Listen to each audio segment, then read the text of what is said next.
ಅಬ್ಬಬ್ಬ ಡಿಕೆ ಸಂಪುಟದಲ್ಲಿ ವಲಸಿಗರಿಗೆ ಲಾಟರಿ ನೋಡಿ. ಬರೋಬ್ಬರಿ 8 ಮಂದಿ ವಲಸಿಗರಿಗೆ ಮಂತ್ರಿಗಿರಿ ಒಲ್ದಿದೆ. ಈಗ 19 ಸಚಿವರ ಪೈಕಿ 8 ಮಂದಿಗೆ ವಲಸಿಗರಿಗೆ ಮಣೆ ಹಾಕಲಾಗಿದೆ. ಡಿಕೆ ಸಂಪುಟದಲ್ಲಿ ವಲಸಿಗರಿಗೆ ಲಾಟರಿ.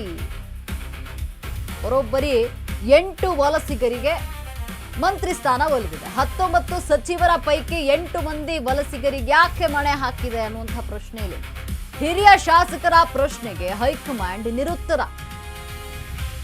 ಸಚಿವ ಸ್ಥಾನ ವಂಚಿತ ಹಿರಿಯ ಶಾಸಕರು ಇದರಿಂದ ಅಸಮಾಧಾನಗೊಂಡಿದ್ದಾರೆ. ವಲಸಿಗರಿಗೆ ಮಣೆ ಹಾಕಿರೋದ್ರಿಂದ ಅದೇ ಕಾರಣಕ್ಕೆ ಸಚಿವರ ಖಾತೆಯ ಹಂಚಿಕೆ ವಿಳಂಬ ಆಗ್ತಾ ಇದೆ. ಇಲ್ಲಿ ಎಂ ಕೃಷ್ಣಪ್ಪ, ಎಚ್.ಕೆ. ಪಾಟೀಲ್, ಜಯಚಂದ್ರ ಈ ಬಗ್ಗೆ ಕಿಡಿಕಾರ್ತಾ ಇದ್ದಾರೆ. ಶಾಸಕರ ಮನವೊಲಿಕೆಗೆ ಯತ್ನಿಸಿ ಸುರ್ಜೇವಾಲಾ ಸೋತಿದ್ದಾರೆ. ಇಲ್ಲಿ ಪಕ್ಷದ ವಿರುದ್ಧ ಹಿರಿಯ ಶಾಸಕರ ಬಹಿರಂಗ ಆಕ್ರೋಶ, ಬಹಿರಂಗವಾಗಿ ಆಕ್ರೋಶವನ್ನ ವ್ಯಕ್ತಪಡಿಸ್ತಾ ಇರುವಂಥದ್ದು. ಇಲ್ಲಿ ಡಿಕೆ ಸಂಪುಟದಲ್ಲಿ ವಲಸಿಗರು ಯಾರಿದ್ದಾರೆ ಅವರಿಗೆ ಹೆಚ್ಚಿನ ಮಣೆ ಹಾಕಿರುವಂಥದ್ದು. ಈ ಬಾರಿಯ ಕ್ಯಾಬಿನೆಟ್ನಲ್ಲಿ, ಡಿಕೆ ಕ್ಯಾಬಿನೆಟ್ನಲ್ಲಿ ಬರೋಬ್ಬರಿ 8 ವಲಸಿಗರಿಗೆ ಮಂತ್ರಿ ಸ್ಥಾನ ಒಲ್ದಿದೆ. ಅಂದ್ರೆ ಏನು 19 ಸಚಿವರ ಪ್ರಮಾಣ ವಚನ ಆಯಿತು, ಅದರಲ್ಲಿ ವಲಸಿಗರು ಅಂದ್ರೆ ಬೇರೆ ಪಕ್ಷದಿಂದ ಕಾಂಗ್ರೆಸ್ ಪಕ್ಷಕ್ಕೆ ಬಂದಂಥವರಿಗೆ ಹೆಚ್ಚಿನ ಆದ್ಯತೆ ನೀಡಲಾಗಿದೆ, ಮಣೆ ಹಾಕಲಾಗಿದೆ. ಅದೇ ಕಾರಣಕ್ಕೆ ಇಲ್ಲಿ ಏನು ಅಸಮಾಧಾನ ಆಗ್ತಾ ಇರುವಂಥದ್ದು, ಮುಗಿಲೇಳ್ತಾ ಇರುವಂಥದ್ದು, ಅಸಮಾಧಾನ ಸ್ಫೋಟಗೊಳ್ತಾ ಇದೆ. 19 ಸಚಿವರ ಪೈಕಿ 8 ಮಂದಿ ವಲಸಿಗರಿಗೆ ಯಾಕೆ ಮಣೆ ಹಾಕಿದೆ ಕಾಂಗ್ರೆಸ್ ಹೈಕಮಾಂಡ್?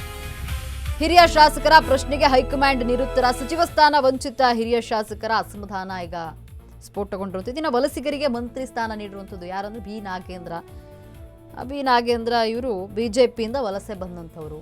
ಮಧು ಬಂಗಾರಪ್ಪ JDS ಪಕ್ಷದಿಂದ ವಲಸೆ ಬಂದಂಥವ್ರು. ಇವರು JDSನಲ್ಲಿದ್ದರು, ಕಾಂಗ್ರೆಸ್ಗೆ ಬಂದರು. ಬಸವರಾಜ ರಾಯರೆಡ್ಡಿ ಇವರು JDSನಿಂದ ಬಂದಂಥವರೇ.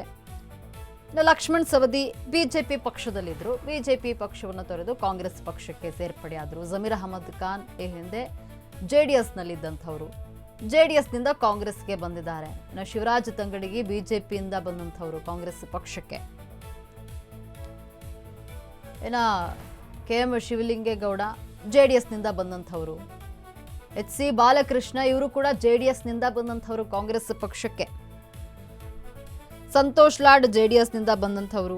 ಬಿ ನಾಗೇಂದ್ರ ಬಿಜೆಪಿಯಿಂದ ಇನ್ನು ಕಾಂಗ್ರೆಸ್ ಪಕ್ಷವನ್ನು ಸೇರ್ಪಡೆ ಆದಂಥವ್ರು. ಇಲ್ಲಿ ಇಷ್ಟೂ ಜನ ಕೂಡ ವಲಸಿಗರಾಗಿದ್ದಾರೆ, ಬಿಜೆಪಿ JDSನಿಂದ ಬಂದಂಥವ್ರು. ಇವರಿಗೆ ಮಣೆ ಹಾಕಿರುವಂಥದ್ದು ಈ ಬಾರಿ.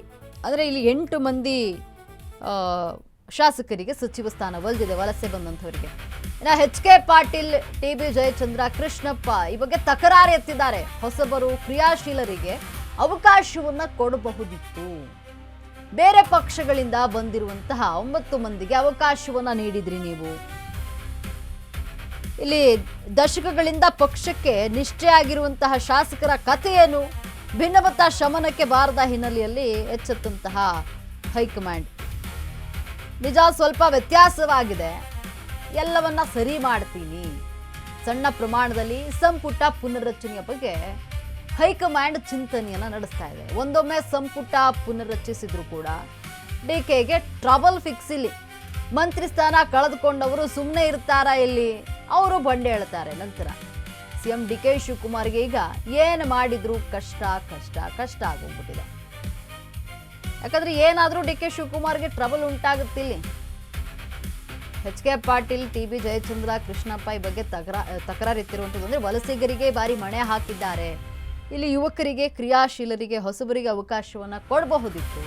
ಆದರೆ ಪಕ್ಷದಿಂದ ಪಕ್ಷಕ್ಕೆ ಬಂದಂಥವರಿಗೆ ಅವಕಾಶವನ್ನು ನೀಡಿದ್ದೀರಿ. ಹಾಗಾದರೆ ದಶಕಗಳಿಂದ ಪಕ್ಷಕ್ಕಾಗಿ ನಿಷ್ಠೆಯಿಂದ ಇರುವಂಥವರ ಶಾಸಕರ ಕಥೆ ಏನು? ಅವರಿಗೆ ಯಾಕೆ ಕೊಟ್ಟಿಲ್ಲ ನೀವು ಈ ಬಾರಿಯ ಸಚಿವ ಸ್ಥಾನವನ್ನು ಅಂತ ಪ್ರಶ್ನೆ ಮಾಡ್ತಿದ್ದಾರೆ. ಇನ್ನು ಭಿನ್ನಮತ ಶಮನಕ್ಕೆ ಬಾರದ ಹಿನ್ನೆಲೆಯಲ್ಲಿ ಹೈಕಮಾಂಡ್ ಎಚ್ಚೆತ್ತುಕೊಂಡಿದೆ. ಏನು ಮಾಡಬಹುದು, ಇಲ್ಲಿ ಸ್ವಲ್ಪ ಪ್ರಮಾಣದಲ್ಲಿ ಚೇಂಜ್ ಮಾಡೋಣ, ಬದಲಾವಣೆ ಮಾಡೋಣ ಅಂತ ಯೋಚನೆ ಮಾಡ್ತಾ ಇರುವಂಥದ್ದು. ಒಂದೊಮ್ಮೆ ಸಂಪುಟ ಪುನರ್ರಚನೆ ಆದರೆ DK ಶಿವಕುಮಾರ್ಗೆ ಟ್ರಬಲ್ ಫಿಕ್ಸ್ ಇಲ್ಲಿ. ಯಾಕಂದ್ರೆ ಮಂತ್ರಿ ಸ್ಥಾನ ಕಳೆದುಕೊಳ್ತಾರಲ್ಲ, ಅವ್ರೇನು ಸುಮ್ಮನೆ ಇರಲ್ಲ, ಅವರು ಕೂಡ ಬಂದು ಹೇಳ್ತಾರೆ ನಂಗೆ ಸಚಿವ ಸ್ಥಾನ ಸಿಕ್ಕಿಲ್ಲ. ಅಂದರೆ ಕೈಗೆ ಬಂದು ತುತ್ತು ಬಾಯಿಗಿಲ್ಲ ಅನ್ನುವಂಥ ಆಗ್ಬಿಡುತ್ತೆ ಅಂಥವ್ರ ಹತ್ರ. ಅಂದರೆ ಆವಾಗ ಸಚಿವ ಸ್ಥಾನ ಕೈ ತಪ್ಪಿಡ್ತೀನಿ, ಏನು ಪ್ರಮಾಣ ವಚನ ಆಗೋಗಿದೆ, ಅವ್ರಿಗೆ ಮಿಸ್ ಆದರೆ ಖಂಡಿತವಾಗಿ ಇಲ್ಲಿ ಅಲ್ಲೂ ಕೂಡ ಏನು ಅಸಮಾಧಾನ ಸ್ಫೋಟಗೊಳ್ಳುತ್ತೆ. ಹಾಗಾಗಿ ಡಿ ಕೆ ಶಿವಕುಮಾರ್ಗೆ ಏನು ಮಾಡಿದ್ರು ಕಷ್ಟ ಆಗೋಗಿದೆ. ಇಲ್ಲಿ ಏನು ಬದಲಾವಣೆ ಮಾಡಿದ್ರು ಕಷ್ಟ, ಬದಲಾವಣೆ ಮಾಡಲಿಲ್ಲ ಅಂದ್ರೂ ಕಷ್ಟ. ಬದಲಾವಣೆ ಮಾಡಿದ್ರೆ ಈಗಾಗಲೇ ಪ್ರಮಾಣ ವಚನ ಸ್ವೀಕರಿಸಿರುವಂಥವ್ರು ಬಂದು ಹೇಳ್ತಾರೆ. ಬದಲಾವಣೆ ಮಾಡಿಲ್ಲ ಅಂತಂದ್ರೆ ಯಾರಿಗೆಲ್ಲ ಸಚಿವ ಸ್ಥಾನ ಕೈ ತಪ್ಪಿತು ಅವರೆಲ್ಲರೂ ಬಂಡೇಳುವಂಥದ್ದು. ಇಲ್ಲಿ ಪಕ್ಷಕ್ಕೆ ಡಿ ಕೆ ಶಿವಕುಮಾರ್ ಅವರಿಗೆ ಹೊಡೆತವನ್ನ ಕೊಡ್ತಾ ಇದೆ.